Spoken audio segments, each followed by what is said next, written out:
Salut à tous et bienvenue dans une nouvelle émission de Débat Foot Marseille où on va parler de mon sujet préféré, le stade Vélodrome, puisqu'aujourd'hui, au moment où cette émission sera diffusée, il y aura eu une grande conférence de presse à la mairie de Marseille annonçant des nouvelles modalités entre l'Olympique de Marseille et Arema pour la gestion du stade Vélodrome.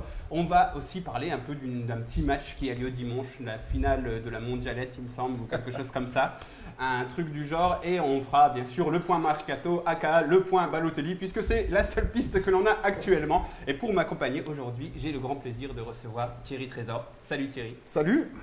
Comment ça va? Ah bah écoute, ça va plutôt bien, la France est en finale, il y a une bonne nouvelle pour le stade Vélodrome, on va en parler, ouais, tout va bien. Tout va bien. Ouais, et toi personnellement, au niveau de l'actu, donc tu réalises des documentaires actuellement? Ouais, exactement, on vient de signer avec ma compagne Julie Mauduit un documentaire pour Connaissance du Monde sur les petites Antilles. On a fait Guadeloupe, Martinique et Sainte-Lucie, on parle pas que du rhum bien entendu. Mais on en parle aussi. Voilà, mais on en parle pas aussi. une Joe Star, s'il te plaît. Non, voilà, c'est un documentaire pour Connaissance du Monde qui va tourner dans les cinémas à partir du mois d'octobre, les cinémas en France, et qui va être diffusé au cours de l'année sur France 5, entre autres. D'accord, bon, on est impatient de voir ça. Mais en plus, c'est vrai que j'en parlais récemment avec quelqu'un, hors sujet, ouais, mais au niveau des Antilles, en tant que Français, j'ai l'impression d'avoir eu très peu d'éducation sur les Antilles, savoir ce qu'il y a, même de différencier les îles, etc. Il faudra regarder un peu honteux de ma part. Non, il faudra regarder ce documentaire parce que en fait, on est parti, on a fait un voyage à travers ces trois îles, donc Guadeloupe, Martinique et Sainte-Lucie, avec à chaque fois l'idée d'essayer de montrer à quel point le passé de l'esclavage est encore présent dans l'inconscient collectif de ces îles. Et franchement, je ne veux pas me jeter de fleurs, mais je crois que c'était pas mal. Je crois que c'est pas mal. Bon, mais aujourd'hui, tu es là pour parler OM, un sujet qui te passionne depuis très longtemps, comme toutes les personnes qui suivent l'actualité de l'OM le savent. Et à tes côtés, il y a Nicolas Fiol, le pilier de FCM. Normalement, il fait une blague à ce moment-là. Oui, le pied de comptoir. Voilà. On a un ballon de rugby maintenant ici, donc le pilier de rugby. C'est bon, et c'est vrai. L'autre pilier, c'est une charnière solide, c'est Hervé Berkane. On va postuler alors. Ouais, c'est ça. Ah d'accord, combien tu prends 200 par mois? Je préfère pas le dire. On va prendre Bon, n'importe les négociations salariales ont commencé. On va couper court, on va faire comme Mino Raiola et on va parler du stade Vélodrome plutôt, parce que ça, c'est intéressant.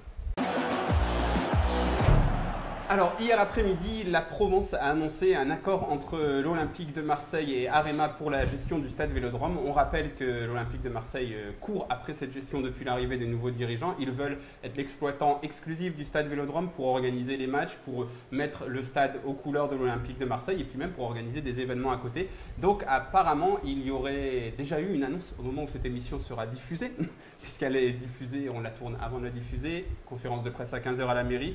Mais ça a l'air d'être bien parti cette histoire. Qu'est-ce que ça vous inspire, Thierry? Ça t'inspire quoi, ce presque accord avec Arema? Ah ben c'est une vraie bonne nouvelle parce que jusque-là c'était une anomalie totale que l'Olympique de Marseille n'ait pas la gestion de ce stade. Et puis il me semble, d'après ce que j'ai lu, que c'était très important pour le développement du club selon Franck Macourte. Donc c'est une vraie bonne nouvelle qui arrive après un an de négociations. On est passé un peu par tous les États avec Jacques Des négociations un peu tendues par moment. Ouais, qui a menacé de construire notre stade. Arema via Bruno Bottella qui a rompu les négociations à un certain moment. Donc voilà, là je pense que c'est l'accomplissement d'un bon travail des dirigeants et une anomalie qui est réparée. On est tous d'accord, c'est une très bonne nouvelle. Ah oui, pour moi, oui, je pense que c'est cohérent. C'est un peu à l'américaine, hein. Ils sont propriétaires de leur équipe, de leur stade. Bon là, techniquement, ça sera une sorte de gérance pour simplifier. Mais au moins, ils auront la politique commerciale complètement en main. Voilà, parce qu'on va donc faire un petit point là-dessus. Arema est lié à la ville de Marseille par un PPP pendant 35 ans, donc jusqu'en 2045.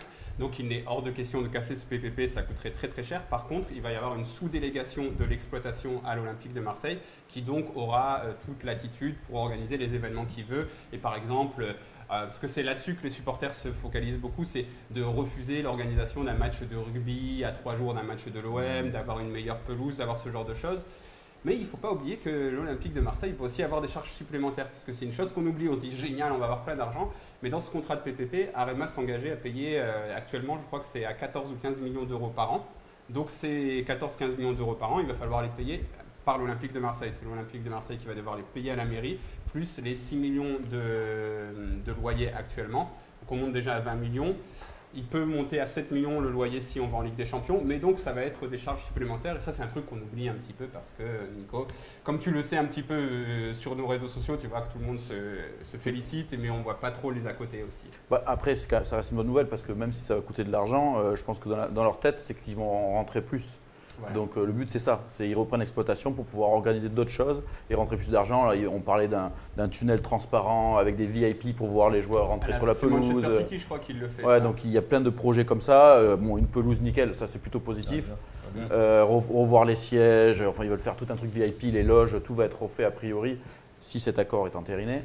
Parce qu'on n'en est pas encore là a priori, mais voilà. Tu as parlé d'un truc qui est très important, les loges, parce que ça pose une autre question. D'abord, on va venir aux loges après, mais il y a la peur. Hervé, tu as dû en entendre parler, que les abonnements en virage augmentent, que le prix des abonnements en virage augmente. Ça te fait peur, ça? Il va avoir un effet mécanique, hein, malheureusement. Comment tu veux faire? À un moment donné, parce que c'est certains qui se mordent la queue. Tu veux des grands joueurs, il va falloir augmenter tous les postes pour faire entrer des revenus supplémentaires. Mais je pense que c'est surtout, ils vont accentuer sans que ça mette en cause le stade. La pelouse et tout ça, je pense que c'est surtout au niveau des conventions avec les entreprises. Tu as un cadre fabuleux, je pense que c'est ça, c'est louer ses salons et essayer de faire un taux de remplissage supérieur. Faisait un bon travail l'équipe d'Arema déjà. D'ailleurs, je crois que c'est la même équipe qui va être faite.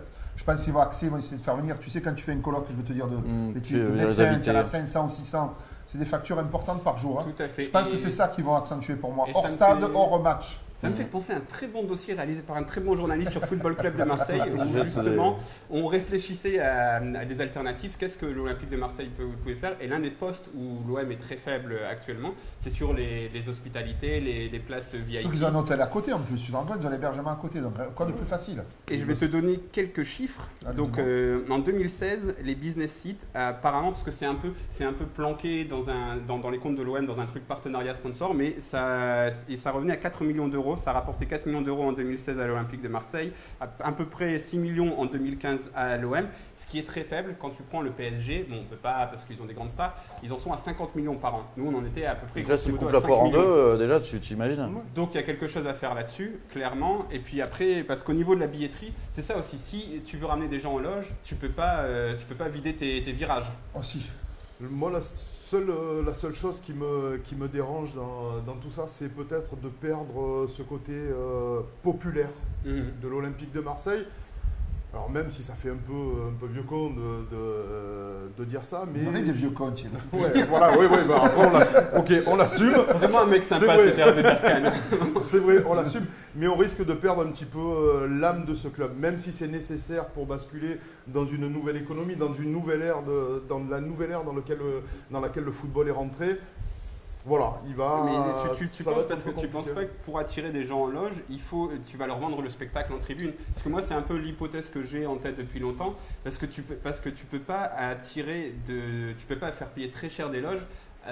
Avec tout le respect que j'ai pour eux, pour montrer Mitroglou ou Sanson ou même Payet, ce sont des bons joueurs, mais c'est pas Neymar, Zlatan, etc. Où là tu peux dire oui, bah payer très cher, on vous montre. Voilà. Donc par contre, moi je pense que ça c'est un actif très important. D'ailleurs, l'OM l'a dit au groupe de supporters, c'est les supporters, les virages. Tu vois, c'est ça qu'on retient de cette année, c'est l'ambiance de folie au Vélodrome pendant l'Europa League. Et l'ambiance de folie qui a quand même coûté pas mal de pognon au club, oui, avec les fumigènes. On n'a rien sans rien. Le 19, on passe devant la commission de discipline de l'UEFA. On n'a rien sans rien. Etc. etc. Après 200 000 euros, c'est rien par rapport à ce que ça peut ramener. Non, bien sûr. Après, on en revient toujours au terrain. C'est que si tu as une bonne équipe, effectivement, tu vas avoir un beau spectacle dans les virages. Et les loges et les gars en loge pourront admirer le spectacle. Maintenant, si ça ne tourne pas sur le terrain, tu n'auras pas de spectacle dans les virages et pas grand-chose à voir. Oui, le sportif, c'est quand même le plus important. Oui, c'est un club de foot. Quoi. Là, c'est entre les deux, je pense. Il y a le sportif, mais il y a un peu le spectacle. Donc, c'est-à-dire que c'est pour ça que Balotelli, on va revenir après, c'était un peu déjà un personnage entre les deux. Quoi. Ouais. Mais c'est un nom. Le spectacle à l'américaine à Marseille sur le football… Ah non, je te parle pas de. Pour l'instant, moi j'ai un doute là-dessus. Moi aussi j'ai un doute. Ouais, sur les animations, tout ça. Là. Ouais, Ah non, non, j'ai je un parlais doute. de spectacle, excusez-moi. Je Que ne parlais tu pas des fasses, pom-pom girls et tout baseball, ça, même si on foot adore tout ce qui est américain, pom-pom girls. machin. quand même. Oui. Mais ce que je veux dire, c'est que le spectacle, c'est-à-dire des joueurs qui sont complètement fêlés, comme on adore, qui te font embraser le stade sur une action, sur un dribble. Ah oui, Et Balotelli, je ça parlais de colle. Lui rentrer dans ce cadre, voilà. complètement. Donc, parce que si tu peux avoir une équipe, mais une équipe qui gagne, on revient à Didier Deschamps, parce qu'après on va faire peut-être une parabole sur lui, une équipe qui gagne, il est formidable, Super Weber, qui ronronne et qui nous fait pas rêver, ouais, on va être content, mais tu feras jamais des gros sponsors, feras jamais. Là, il nous faut un peu des stars, quoi. Parce que, oui, mais moi je pense vraiment qu'on va se focaliser sur les loges, mais que les virages, il va falloir les garder populaires, il va falloir les garder Oui, en mais feu, il va avoir, en fait. attention, je parle Mais il faut d'augmentation, des ce sera stars, une c'est clair petite et net. augmentation, je pense. Non, Ouais, c'est on va falloir doubler les abonnements, c'est les impossible. tribunes, à mon avis, où les C'est abonnements eux. vont vraiment augmenter. Dans les virages, à mon avis, ça restera raisonnable. Les Ganés, J'ai un ami qui est dans la salle là, Patrick, il a reçu l'augmentation cette année, il est en tribune. Dans Ah ouais. notre énorme studio, un truc Ah oui, il y a énormissime. 300 spectateurs là, non C'est comme chez Jimmy Fallon. Voilà, et on a beaucoup trop de techniciens d'ailleurs, faudrait qu'ils arrêtent. Arrêtez de faire du bruit les mecs, merde. Putain. Bon, on va terminer un petit peu là-dessus sur Jean-Michel Aulas, comme ça là on point Godwin, toujours c'est très important. Mais Jean-Michel Aulas parle pour son stade de recettes qui seraient de l'ordre de 70 à 80 millions lorsqu'il tournera à plein pot, en sachant que là il n'y est pas encore, je crois qu'aux dernières nouvelles il réussissait à récupérer environ 45 millions, quelque chose comme ça. Mais ce chiffre-là, ça fait un peu rêver et c'est un petit peu sur ça où il faut rester, se dire que là, le stade, donc, il rapportait environ 20-25 millions d'euros à l'Olympique de Marseille avec la billetterie. Il va coûter cette somme-là minimum avec ce nouvel accord. Ouais. Donc après, il faut aller viser, il faut que ça double quoi, les revenus. Après, Lyon, d'un point de vue économique, c'est beaucoup plus riche que Marseille quand même, en valeur absolue. Mais sauf si tu fais venir des Chinois. Ouais. Et moi je dis ça, mais je dirais rien. Non, mais c'est-à-dire que le tissu économique de Lyon, il y a beaucoup, il y a l'industrie pétrole, il y a des grosses fortunes, tout ça et tout, donc ils s'enjaillent plus facilement peut-être ici. Il va falloir déclencher quelque chose de la région des Bouches-du-Rhône, tu sais, c'est la deuxième région, je crois, il me semble, en France, encore une fois, dans ce très bon dossier que je vous... je pense que c'est la deuxième région en France où tu as le plus de payeurs de l'ISF. Ça donc, oui, je suis d'accord. Après, il y a les riches, on va dire, particuliers, mais après, je parle de la richesse au niveau des entreprises. Parce que c'est elles qui vont te permettre de faire plus d'argent. C'est pas parce que tu vas augmenter à des professions libérales, comme la personne qui est avec nous dans la salle, de 200 € ou 300 € par an, ça va faire la différence. C'est quand ta loge, si tu as des stars, au lieu de la vendre 30 000, tu vas vendre en 60, et ainsi de suite. C'est là où tu vas prendre de l'argent. Quoi. Donc c'est ce tissu. Je pense qu'ils l'ont fait, je crois qu'ils ont fait un web business, ils sont en train de développer ça. Je sais que Jean Carriero fait de grosses tables avec des gros chefs d'entreprise à chaque fin de match pour essayer le tissu économique pour le pousser aussi. Ce qui est très intelligent de sa part. Voilà. Bon, on va s'arrêter là, on en saura bientôt plus parce que l'accord va nous être dévoilé par Arema et l'Olympique de Marseille cet après-midi. En fait, l'après-midi précédent la diffusion de cette émission. On va s'arrêter en se disant simplement que c'est une bonne nouvelle. Oui. Comment c'est la pub pour la Poste, ça, pour une bonne nouvelle, c'est une bonne nouvelle. On est vieux et on l'assume. On va parler d'un autre truc de vieux, une victoire de la France en Coupe du Monde. Alors après 1998, la France est de nouveau en finale de la Coupe du Monde et est à nouveau pilotée par une légende de l'Olympique de Marseille, Didier Deschamps, qui est désormais coach. Il était capitaine à l'époque. Messieurs, vous êtes heureux de voir l'équipe de France en finale de la Coupe du Monde? Bah oui, forcément. Ne soyez pas tous en même temps, ne soyez pas trop enthousiastes. Oui, forcément. En plus, il y a un beau parcours avec l'élimination de l'Argentine, de l'Uruguay. Bref, non, après c'est une Coupe du Monde un peu étrange. Oui, un petit peu étrange. En fait, tu n'as plus l'Espagne, tu n'as plus l'Allemagne, il n'y a plus d'équipe sud-américaine. Bon, ouais, après la folie avec l'Argentine, moi prendre 3 buts face à cette équipe d'Argentine-là, j'ai pas compris non plus. Bon, mais enfin bon. Au moins tu as vécu un super match. Ah oui, je me suis régalé, oui, tout à fait. Et après, en fait, tu as vécu de la folie avec l'Argentine et après, ça a été Didier Deschamps, quoi. Tu t'as pas peur une seule seconde. Mais ouais, exactement. Et toi, Nico, t'as kiffé Je suis content du résultat. De toute façon, avec Deschamps, il n'y a que ça, le résultat. Parce que par contre, le jeu, moi, contre la Belgique, à la 60e, quand ils mènent 1-0 et qu'ils rentrent que des milieux défensifs, j'ai les cheveux déjà qui ne me restent plus beaucoup. Donc, non, moi, j'ai du mal avec le système de jeu de Deschamps. Après, le résultat, il paye. S'il gagne la Coupe du Monde, on dira bravo. Hervé? Ben, moi, je dis c'est c'est Danny Ocean, c'est un braqueur. Il est trop fort. Parce que les 3 premiers matchs, quand tu te dis les coachs adverses, disent mais comment ils jouent l'équipe de France, comment faire contre eux? Personne n'était incapable de le dire, parce que je me demande ce qui se passait. Et il est arrivé, il est passé, mais par contre, quel meneur d'homme, quel tacticien, parce que c'est pas un tacticien qui va vers l'offensive, il arrive à annihiler les gens en face, à les faire déjouer. C'est un destructeur. Et voilà, et après, c'est vrai qu'il a la chance d'avoir une génération quand même, il y a quelques bolides devant. Même nous qu'on est Marseillais, respect Mbappé, quoi. Ce qui fait ce minot à 19 ans. Il est pas trop fort. Non, mais attends, Parce que quand même, je le dis, tu sais, moi il y avait 2-3 joueurs au PSG à l'époque que j'aurais aimé avoir. Il y avait Sirigu qui était un très bon goal. Il y avait Matuidi que tu vois, il a le niveau encore cette année. Pour moi, Quand il joue au milieu défensif, pas quand il joue au ailier par contre. Oui, voilà. Et là, Mbappé, 19 ans, le garçon. 19 ans, il est extraordinaire. Voilà, Mbappé est extraordinaire, mais moi, il y a un joueur que je trouve énorme sur cette Coupe du Monde. Ouais, N'Golo Kanté. Ah non, mais lui, c'est le meilleur. Et je le compte pas, lui. Il est hors jeu, lui. Il est hors cadre, c'est un fou furieux. Et dire qu'on était à ça de la barre, mais que le Monchi du Calvados nous l'a mis dans l'os. Donc on va continuer. 7 millions, c'était cher. Ah ouais, c'est cher. Combien on veut là? Combien 100, 120? Paris vont mettre 100 dessus. On va arrêter, on va. Voilà, les regrets. Vous savez qu'on a failli avoir Modric aussi, je vous le dis, il y a une dizaine d'années aussi, de sources sûres. On va arrêter, Hervé. Pourquoi tu nous amènes que des mauvaises nouvelles? Écoute, Firmino aussi est passé par.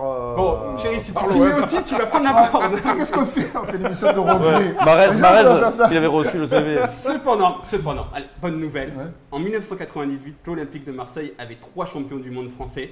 Et on risque d'en avoir 3. Bon, ils ont un peu moins joué. En 98, on avait Blanc, Pires, Dugarry. Et oui, il était champion du monde, le mec. Et là, on aurait Mandanda, Rami et Thauvin. Ce qui me permet de faire une petite roulade. Est-ce que vous pensez qu'une victoire de l'équipe de France, ça pourrait avoir un impact positif sur l'OM, sur le foot dans la ville de Marseille? Est-ce qu'on en a besoin? Bon, ça fait monter les cotes, hein, quoi qu'il arrive. C'est le code des joueurs. Déjà, Thauvin, il prendra 10 ou 15 bars minimum. Je veux dire, même sans avoir joué. Non, mais c'est vrai. Attends, il fait partie du championnat du monde. Et il va signer des gros contrats publicitaires. Voilà, après, directement pour nous. Mais bien sûr, c'est bien pour le prestige, c'est bien pour le... Tu sais, notre pays, ça fait des années, il y a des soucis, donc c'est bien, ça fait un sentiment d'unité, ça fait plaisir. Sincèrement, c'est fantastique. Ça réunit les gens. Je souhaite qu'on gagne, parce que je pense que là, ils ne vont pas faire la même erreur contre le Portugal, où peut-être dans leur esprit, ils avaient déjà gagné le match. C'est pas le Portugal en face non plus. Voilà, là c'est plus fort, attention, pour moi, c'est vrai, là, il y a beaucoup plus de joueurs. Mais après, tu le sais, tu arrives à maîtriser Modric et un ou deux joueurs. Modric, il alimente tout le monde. Donc voilà, après, on a des défenseurs derrière, ils ont des tueurs à gages entre Lovren, Lodvidal, tout ça. Tout. Grand amour de vacances. Oui. Un petit blanc avec le cheval. En plus, il a lancé un petit slogan ukrainien là, après la victoire contre la Russie. Donc il est encore plus adoré en Ukraine, c'est exceptionnel. Par contre, une statistique qu'un ami m'a fait reconnaître, depuis 82, c'est dingue ça. En finale de la Coupe du Monde, il y a toujours eu au moins un joueur de l'Inter contre un joueur du Bayern. Ah oui, j'ai vu passer ça. Voilà. Sinon, un autre dernier petit point qui est peut-être un peu plus négatif pour l'OM, c'est que nos internationaux, ils vont revenir début août. Et ça, c'est un peu embêtant, non, Thierry, de récupérer ces joueurs. On aura des vacances. Oui, après, de notre côté, il ne devrait pas être cuit. Hein, vu le nombre de minutes qu'ils ont passé tous les 3 sur le terrain. À mon avis, même si ça arrive début août, ça devrait aller. Oui, mais bon, après, plus sérieusement, il va y avoir un retard dans la préparation. Oui, bien sûr, il va y avoir un retard dans la préparation. S'ils gagnent la Coupe du Monde, est-ce que je souhaite, ils vont faire une bringue, elle va durer 15 jours. Donc aussi, parce que ça va être dur pour récupérer. Ça va être positif. Il va y avoir une grosse semaine de détox. Oui, il va y avoir de la détox, mais après, effectivement, je pense qu'au niveau mental, par contre, ils vont arriver solides. Ils arrivent champions du monde. Ce sera plus dur pour Domingo Vida qu'on va recruter juste après la Coupe du Monde. Et lui, malheureusement, il va perdre dimanche. On s'arrête là sur l'équipe de France et on va parler du mercato. La grosse partie que tout le monde attend, la partie mercato où il y a zéro info. Mais Thierry, tu es le seul sur ce plateau dont on ne sait pas ce qu'il pense de Balotelli, parce que nous on en parle depuis 2 mois. Moi, je suis pour l'arrivée de Balotelli à l'OM. Par contre, le feuilleton Balotelli commence à me fatiguer. Voilà. C'était le titre bien de notre résumé. dernière émission. C'est bien résumé. C'est bien résumé. Non, c'est un super joueur. Et puis en plus, il a cette mentalité un peu de barjot qui collerait bien à l'OM. Après, qu'on lui file un gros salaire, je trouve ça normal parce que l'indemnité de transfert est relativement basse, entre 8 et 10 millions.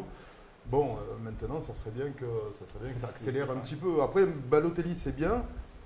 Mais c'est quand même pas le poste le plus important pour moi, parce qu'il faut quand même encore deux gros défenseurs. Deux gros défenseurs, toi, carrément. Parce qu'apparemment. Il en faut un à gauche, au moins pour mettre à ma vie en concurrence. Et puis il faut un deuxième central pour. Tu vas pas attendre que Rolando se remette en fait. Tu veux pas attendre. Non, on va pas attendre. On va pas attendre janvier. Même s'il y a le petit Bouba Camara que je trouve très fort. J'espère qu'il va jouer à ce poste-là. Mais oui, apparemment, Garcia, il voudrait deux gros renforts, un en attaque, donc c'est Balotelli, et un autre en défense centrale. Ouais. Après, je pense que ce sera des opportunités. Ce sera plutôt des remplaçants, sauf départ. Donc voilà, ça commence, on est d'accord, ça commence à nous gonfler un peu ce feuilleton Balotelli. Ce serait bien qu'il signe, qu'on soit content, et puis il repasse à la suite. C'est vrai qu'après le teaser de Puma, tu croyais qu'il allait avoir aussi Puma qui allait rentrer dans la danse aussi.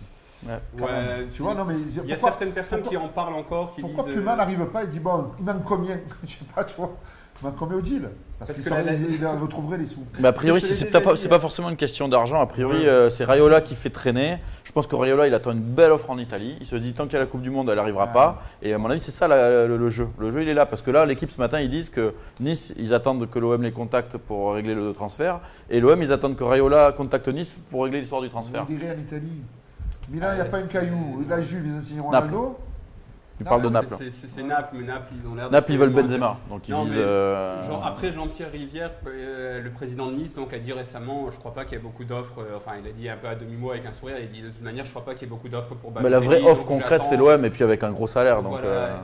Moi, quand j'ai entendu l'interview de Rivière, parce qu'au niveau, c'est difficile de bosser sur ce dossier. Donc des fois, il y a des infos. Par exemple, dans la journée, France Football avait dit que l'OM avait transmis une offre de 8 millions à Nice. Le soir même, Jean-Pierre Rivière dit « J'ai aucune offre sur mon bureau pour Balotelli ». Donc voilà. Après, c'est un poker menteur tout ça. Oui. Là, je pense pas, parce qu'en même temps, tu sens qu'il est résigné à le laisser partir. Il a dit de toute manière, voilà, on va s'arranger. Donc ça devrait se faire, je pense, à moins que Raiola joue au con. Moi, j'ai l'impression que c'est un peu ça. Raiola, il fait traîner, quoi. C'est ça, l'histoire. Il fait traîner, c'est dommage parce que ça entache un petit peu l'image du joueur. Ouais. Qui commence à apparaître un peu comme une diva. C'est vrai, c'est ça. Et bon, c'est vrai que c'est agaçant. C'est Raiola aussi, c'est technique de négociation, mais donc il y a Balotelli. On le connaît. Mais nous sommes donc, on est le combien en fait aujourd'hui, le 8 ou le 9 juin? Le 12. Le 12, oh là là. Juillet. Ah ouais, toi, et oui, moi je suis resté bloqué dans la bouteille de rhum de Thierry. Donc le 12 juillet, et à cette époque, l'an dernier, l'Olympique de Marseille avait signé, donc j'ai noté, Germain, Gustavo, Mandanda et Rami arrivés le 13 juillet. Cette année, l'Olympique de Marseille a fait signer Jean-Pierre Desgain et puis c'est tout même. Oui, même moi je pense qu'on ne peut pas leur en vouloir. Il y a l'effet Coupe du Monde. Il n'y a pas beaucoup de transferts quand même, tu réfléchis. En tout. Il y a quelques clubs. À part la Roma, il y a sa deuxième recrue. West Ham aussi, qui vient de prendre Yarmolenko. Monaco qui a recruté tous les jeunes de moins de 19 ans qui y traînaient. Mais après, moi je ne suis pas inquiet pour l'Olympique de Marseille parce qu'il n'y a pas. Enfin, ce sont des retouches à amener. À l'effectif, il n'y a pas un grand chamboulement de ce groupe. Après, on peut s'inquiéter quand même c'est les départs, moi, qui m'inquiètent plus. Ce n'est pas les arrivées. Parce que je pense qu'il y a quand même 4-5 joueurs là, qui traînent dans cet effectif. Et on se dit, on est déjà à mi-juillet, ils n'ont toujours pas de début de piste, a priori. Tu parles quoi? C'est compliqué.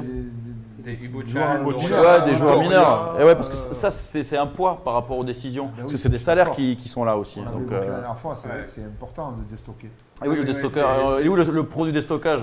Tu l'auras pas trouvé. Moi, il me le file le pro. C'est vrai que ce que tu avais dit la dernière fois, un peu en rigolant, mais c'est vrai qu'il faudrait peut-être un pro du déstockage. Moi, j'espère, ouais, parce que tu imagines, si en plus, il y a. Enfin, je sais pas si Zubizarreta doit s'occuper vraiment de ça toute la journée. Et il s'occupe des sortants, mais pas des entrants. C'est un peu. Il n'y a que 24 heures pour travailler, il doit dormir un peu quand même, le garçon. Donc, pas en période de mercato, c'est interdit. Il prend le taxi la nuit. Donc voilà, mais c'est vrai par contre, si par le plus malheureux des hasards, il ne signe pas Balotelli, ça va être mal vécu par plein de strates de supporters. On va se faire, les médias parisiens vont se régaler. Parce que là c'est fait. Hein. Voilà, donc j'espère que ça va se faire et moi j'espère que ça ne se tient pas à 1 ou 2 millions d'euros, c'est bon, trouvez-les quoi, je sais pas. Une Jardel, non, on n'espère pas. Moi, je pense que ça tient plutôt à Raiola, comme l'a dit Nico. Toi, tu penses vraiment que c'est pas le pognon? Moi, je pense que c'est Raiola qui temporise, moi, je pense. Mais bizarrement, quand Balotelli vient à la commanderie, il vient sans Raiola, parce que Raiola, il a d'autres choses. Enfin, c'est Mino Raiola, c'est un agent très difficile avec qui traiter. À Nice, si vous vous souvenez bien. Est-ce que c'est exactement, tu parles de la réunion À la commanderie avec. Qui c'est qu'il y avait autour de la table, on le sait? Il y avait qui? Héros, bien sûr. Il y avait un représentant de Raiola, il y avait Héros, il y avait le joueur. Enfin, il y avait l'avocat, pas le représentant de Raiola, mais l'avocat de Balotelli. Il y avait Balotelli, son avocat, Zoubi et Héros. Il y a même Garcia qui est passé a priori. Apparemment, ouais, J'ai entendu dire qu'il y avait Payet aussi. Oui, il était dans les locaux de la commanderie comme Garcia. Il évité à la table des négociations. Combien c'est? Parce que moi je veux autant, moi je veux autant. Donc voilà, mais apparemment c'était pour vérifier de ça. Non mais est-ce que c'était l'opération charme? Est-ce que c'était l'opération chiffre? C'est ça que je voulais savoir. C'était l'opération motivation pour voir s'il était vraiment motivé pour venir à l'OM. C'est ce qui a filtré chez nos confrères de l'équipe. Ce qui est important, c'est vrai, si tu vois que le mec il fait une tire de tête comme ça. Moi je pense que c'est vraiment. Voilà, je pense que s'il vient à la commanderie, il est motivé le mec. Oui, autrement, c'est vrai que ça aurait pas. Il a intérêt à être motivé, quoi. Bon, il sort de 2 belles saisons à Nice, mais ça reste Nice. Là, il va y avoir une exposition médiatique à l'Olympique de Marseille. Il va faire le tour de la planète, s'il marque des buts de fou. Oui, exactement. Donc, puis le stade, il a vu ce que c'était. Hein. Oui, tout à fait. Donc il a tout pour réussir ici. Pour se relancer l'équipe nationale d'Italie aussi. Ça, c'est son objectif numéro 1, ça. Bon, donc on s'inquiète, patron. On se dit que c'est le syndrome Coupe du Monde. C'est difficile de recruter en année de Coupe du Monde, donc on n'a pas de recrues. Mais c'est pas grave. On boit de la tisane, on boit la bonne tisane, la vraie tisane, celle qu'il faut boire dans la région, pas l'autre. Et puis voilà, on est tranquille. Ouais. Pour l'instant, oui. On va rester à mi-juillet. Oui. Dans 2 semaines, on commencera à. Allez, dans 2 semaines, on panique, on s'infuse en intraveineuse de la tisane et c'est parti. On va en rester là pour aujourd'hui, messieurs. Je vous remercie d'être venus. Thierry, un grand plaisir de te recevoir pour la première fois sur ce plateau. Plaisir partagé. Et puis donc ce documentaire, donc tu as dit sorti en salle en octobre, c'est ça? Sorti en salle en octobre, on commence par, désolé, mais par la région sud parisienne. Ensuite, on va faire le centre, la Normandie, la région PACA et Languedoc-Roussillon. Donc on passera aussi sur Marseille. Donc tu feras les présentations du film, c'est ça? Exactement. En fait, ce sont comme des ciné-conférences, c'est-à-dire qu'on commente le film en live super, ça. Au cinéma. Et il y aura une diffusion aussi télé, donc télévision sur France 5 au cours de l'année. Super, voilà. Hervé, bon, tu as les clés du studio maintenant. Je suis content d'avoir fait cette émission avec Thierry parce que tu te rappelles ce défi, ces 15 ans des collègues en 2014 qu'il avait animé de main de maître. Et on s'était régalé. Et c'est vrai que là, on avait commencé un peu à travailler ensemble dans les médias et c'était vraiment régalé. Ça me fait plaisir, là, humainement parlant, d'être là avec Exactement, lui, plaisir partagé aussi. Voilà. C'est tellement d'émotion. En famille. Voilà, donc on est tous très heureux, on est très positifs, on n'a pas pris de la MDMA. Il y a des trucs bizarres. On aime l'OM. Voilà, et Nico, on te retrouve très bientôt sur Football Club de Marseille. J'ai les clés du studio. Voilà, c'est pour de vrai, moi aussi je les ai apparemment. Allez, ciao, à bientôt.